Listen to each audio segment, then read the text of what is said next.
Take a deep breath. Now let it out. What did you just take into your lungs and breathe out of your lungs? Let's take a look. You may be surprised. Hello, I'm Barbara Tharp from Baylor College of Medicine, and today we're going to explore the makeup of gases in the air. The materials you'll need for groups of 6 will include popcorn, a large clear plastic bag, and Kool-Aid to color it if you choose not to buy pre-colored popcorn. Also, if you want to pop just regular popcorn and color it, there's also information on how to make colored popcorn in the teacher's guide.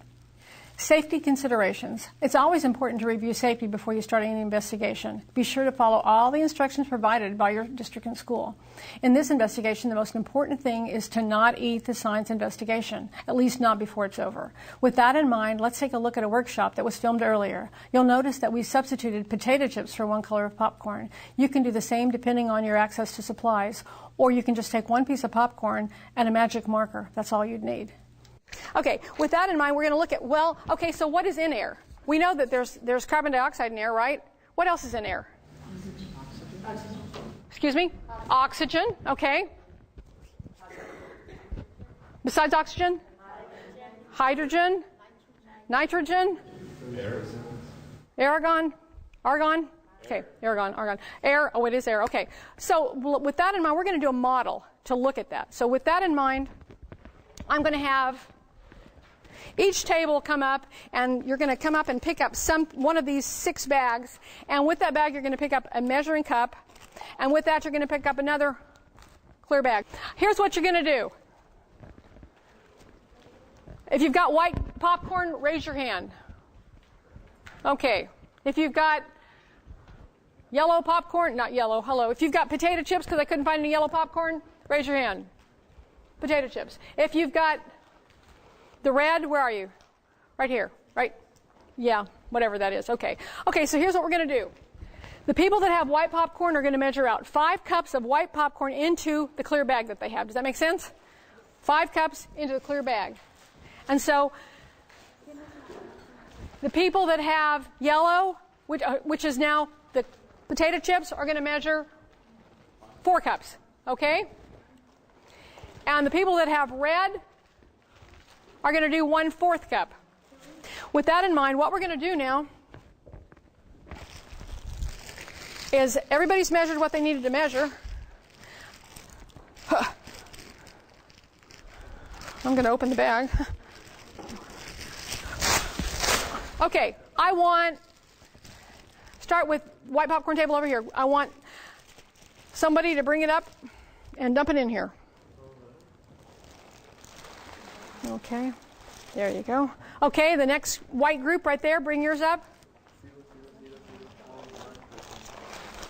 Very good. Okay, the next group of white.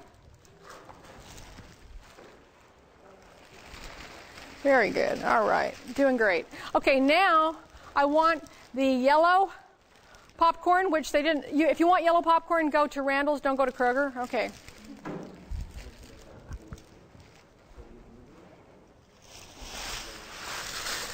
Okay.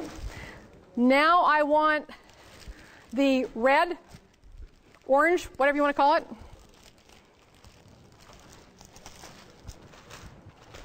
Now I want the other white popcorn group to come up here with their popcorn.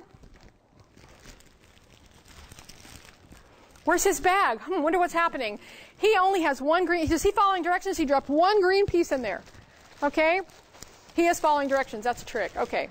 Now, I'm going to take this delicious looking mess, and I'm going to stir it around.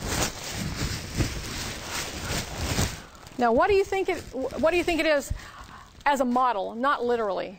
What is it? Air. What's your name?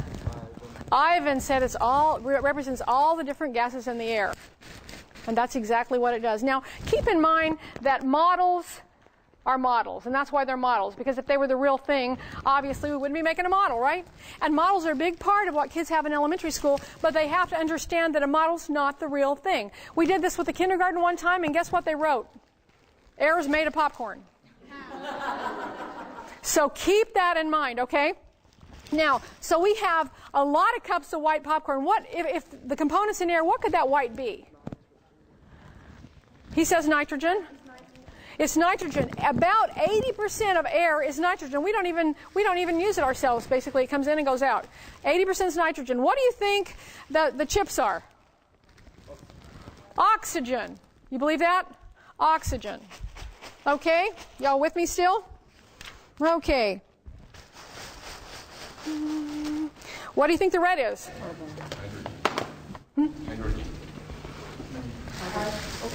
Argon. Can you believe that? Argon.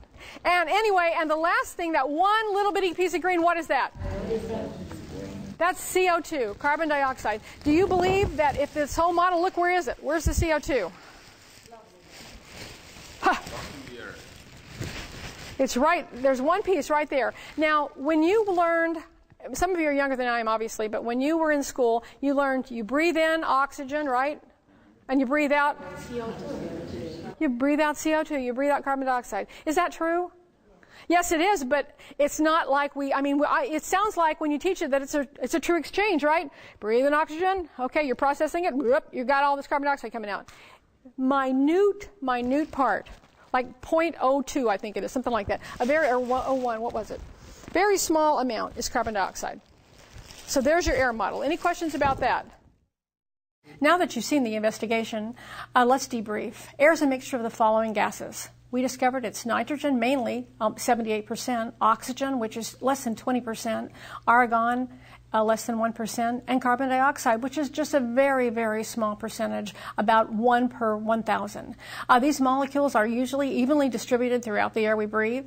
Other gases, along with pollutants, easily can mix with this air, and living organisms require oxygen and exhale carbon dioxide. Extensions. We could create a larger model and calculate how many cups of popcorn would you need to make this really big.